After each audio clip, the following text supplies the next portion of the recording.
ये जो आप तस्वीर देख रहे हैं, सोशल मीडिया में इनके द्वारा गाए गए गीत सुर्खियों में है।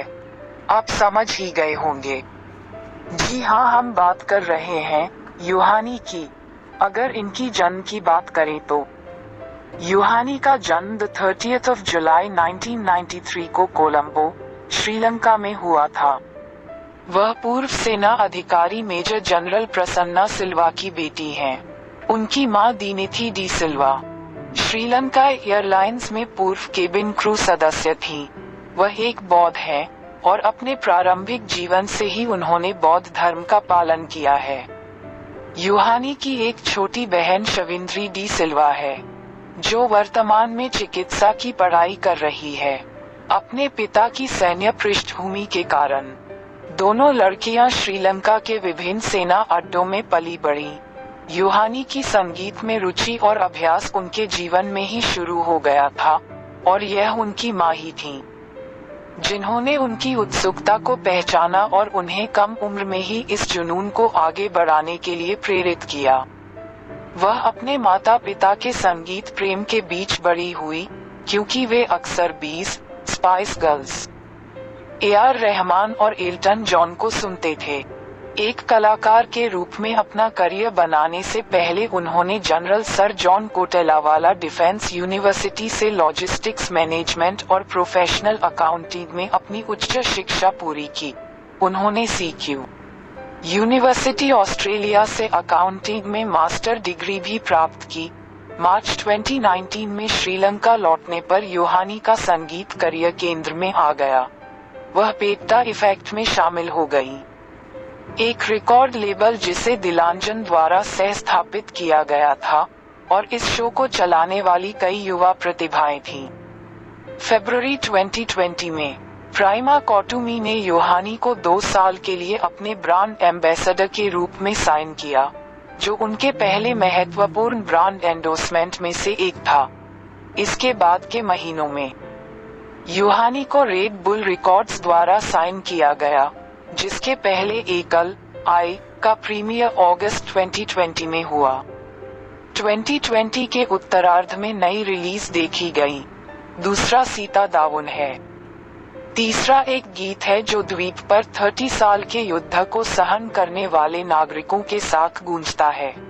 उन्हें मई 2021 में एक यूट्यूब वीडियो मानिके मगे हिते कवर गीत के लिए 200 मिलियन व्यूज मिले। उन्होंने अपना पहला सिंगली एल्बम भी पूरा कर लिया है, जिसमें 12 गाने हैं और इसे लॉन्च करने की योजना है। अपडेट की आवश्यकता दिसंबर 2021 के आसपास एक लाइव कॉन्सर्ट के दौरान उन्होंने अपने बैंड के साथ एक लाइव कॉन्सर्ट के लिए अक्टूबर 2021 में भारत में हैदराबाद में एक संगीत कलाकार के रूप में अपना पहला विदेशी दौरा किया। इस दौरे पर वह भारत के 2 सबसे लोकप्रिय टेलीविजन शो सलमान खान के बिग बॉस 15 और रणवीर सिंह की बिग पिक्चर में अतिथि के रूप में शामिल हुई, जबकि उनका गाना मनिके मगे हिते लोकप्रिय हो गया। उन्होंने अपने पहले संगीत एल्बम केला से पहला एकल रिलीज किया, जो इथे नदारे था। इसके बाद उन्होंने 2021 में श्रीलंका में T20 क्रिकेट विश्व कप के आधिकारिक गीत में अपनी आवाज दी और विश्व प्रसिद्ध संगीत लेबल रेड बुल रिकॉर्ड्स के तहत अंग्रेजी में अपना पहला अंतर्राष्ट्रीय एकल मूविंग ऑन जारी किया। इसने उन्हें रेड बुल रिकॉर्ड्स के तहत एक गाना जारी करने वाली एकमात्र श्रीलंकाई गायिका बना दिया। उनकी भारत यात्रा के दौरान उन्हें भारत सरकार द्वारा इंडो सीलोन सांस्कृतिक राजदूत के पद से सम्मानित किया गया था। इसके बाद उन्होंने लोकप्रिय श्रीलंकाई गायक भाटिया और संतोष और कैसर कैस के साथ उंदा प्रेमा गिया प्रस्तुत किया।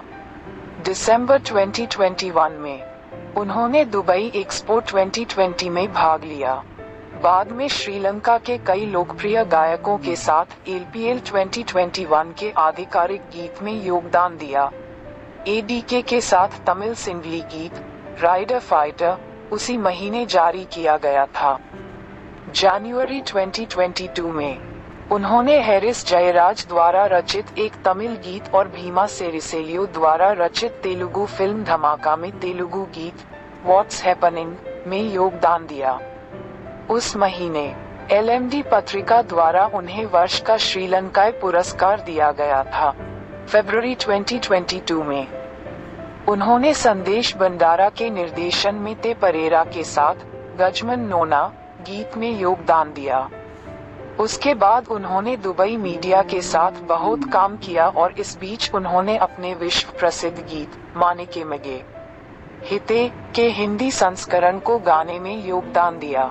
इसके बाद उन्होंने श्रीलंका फाउंडेशन के तहत देशभक्ति गीत यू आर माई पैराडाइज जारी किया।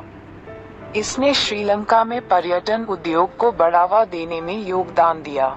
इसके बाद वह दुबई एक्सपो 2020 में शामिल हुई, जहां उन्होंने भारी भीड़ के साथ दुबई मिलेनियम एम्फीथिएटर में आयोजित अब तक के सबसे बड़े संगीत समारोह का प्रदर्शन किया। दुबई में कुछ और संगीत कार्यक्रम आयोजित किए गए और फिर मार्च 2022 में वह चमत संगीत सतीशन और दुलनर यारेक्स वर्ष के सबसे लोकप्रिय गीत के लिए एसेलाइम पुरस्कार जीते। उन्होंने ईडन विद लूनू नामक एक यूट्यूब कॉन्सर्ट की भी मेजबानी की और मार्च 2022 में उन्होंने मस्कट, ओमान में योहानी लाइव इन कॉन्सर्ट का प्रदर्शन किया।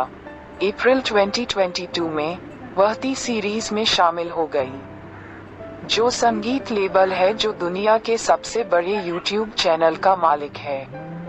उस महीने श्रीलंका में गंभीर आर्थिक संकट का सामना करते हुए उन्होंने कहा, मैं श्रीलंका के लिए फाउंडेशन की स्थापना की और श्रीलंका में स्वतंत्रता संग्राम में घायल हुए लोगों के इलाज और उस समय देश में चिकित्सा उपकरणों की कमी के लिए धन का योगदान दिया। उन्होंने उस फाउंडेशन के तहत 5,000 अमेरिकी डॉलर एकत्र कर रेड क्रॉस संस्था को दिए और इस तरह संबंधित कार्यों को पूरा किया। श्रीलंकाई लोगों ने ये कहकर उनका बहिष्कार कर दिया कि उनका फाउंडेशन मौजूदा सरकार से संबंधित है और इसलिए वह कई महीनों तक चुप रही। कुछ महीनों की लंबी चुप्पी के बाद वह मानिके मगे हिते के हिंदी रीमेक मानिके के साथ फिर से सुर्खियों में आई। ये श्रीलंकाई संगीत में एक स्वर्णिम मील का पत्थर है, चूंकि सिंहली भाषा को फिल्म गीत में भी शामिल किया गया था। मानिके मगे हिते सिंगली को शामिल करने वाला पहला हिंदी गीत बन गया। तनिष्क बागची और चमत संगीत ने गाने को कंपोज किया है और रश्मि विराग, दुलना ARX और मेलोडी ने गाने के बोल लिखे हैं। यूहानी के साथ भारत के सबसे लोकप्रिय गायक जुबिन नौटियाल और सूर्या रघुनाथन ने गाने में अभिनय किया। ये गाना अक्टूबर 2022 में रिलीज हुई बॉलीवुड फिल्म थैंक गॉड में दिखाया गया था और इसमें नोरा फतेही के साथ भारतीय अभिनेता सिद्धार्थ मल्होत्रा भी थे। थैंक गॉड में सिद्धार्थ मल्होत्रा, अजय देवगन और रकुल प्रीत सिंह हैं। इस गाने ने भारतीय सोशल मीडिया पर लोकप्रियता हासिल की। उनका पहला भारतीय गाना पो पो पो था, जो फिल्म द लीजेंड में एक तमिल गाना था। पहली बार अपनी आवाज देने वाली भारतीय अभिनेत्री उर्वशी रौतेला थी, जिन्होंने उस फिल्म में अभिनय किया था। फिल्म थैंक गॉड के प्रचार के लिए वह दिवाली पर भारत के सबसे लोकप्रिय मनोरंजन show the Kapil Sharma show में अतिथि के रूप में शामिल हुई। इसके बाद वह मालदीव के लिए रवाना हो गई, जहां उन्होंने चनाचा 2022 में भाग लिया। इसके अलावा वह संपत बैंक के वीपे विज्ञापन के लिए भी दिखाई दी। 10 नवंबर 2022 को उन्होंने अपने इंस्टाग्राम अकाउंट पर 1 मिलियन फॉलोअर्स का आंकड़ा पार कर लिया, जिससे वह 1 मिलियन फॉलोअर्स तक पहुंचने वाली तीसरी श्रीलंकाई सेलिब्रिटी बन गई। अन्य दो हैं पियुमी हसमाली और दीनाक्षी प्रियासाद। 2023 में उन्होंने Bollywood film an action hero में प्रदर्शित गीत जेडा नशा के रीमेक में अपने गायन का योगदान दिया। उस गाने में नोरा फतेही ने भारतीय अभिनेता आयुष्मान खुराना के साथ डांस किया था। उनका तीसरा हिंदी गाना और उनका पहला गैर फिल्मी हिंदी गाना तू सामने आए नवंबर 2022 में रिलीज हुआ था। इस गाने में यूहानी के साथ जुबिन नौटियाल ने अपनी आवाज दी है। फिर उन्होंने जनवरी 2023 में चौधरी गीत जारी किया। लोकप्रिय राजस्थानी गायक मामे खान और जुबिन नौटियाल यूहानी के साथ अपने गायन का योगदान दिया। फरवरी 2023 में डॉन एंड डी एंटरटेनमेंट ने मेलबर्न और सिडनी, ऑस्ट्रेलिया में दिग्गज बॉलीवुड गायक उदित नारायण के 2 भव्य संगीत समारोह आयोजित किए। यूहानी भी इन संगीत समारोहों में शामिल हुई। उन्होंने भारत के कोलकाता और रायपुर में 2 और संगीत कार्यक्रम आयोजित किए। महीनों बाद उन्होंने द 4 मार्च को फिर से सिंगली में मेडुसा शीर्षक से एक गीत प्रस्तुत किया। यहाँ उन्होंने नए गायक वारुणा के साथ गाना गाया। आगामी गुरु रंधावा के साथ एक सहयोग, श्रेया घोषाल के साथ एक सहयोग।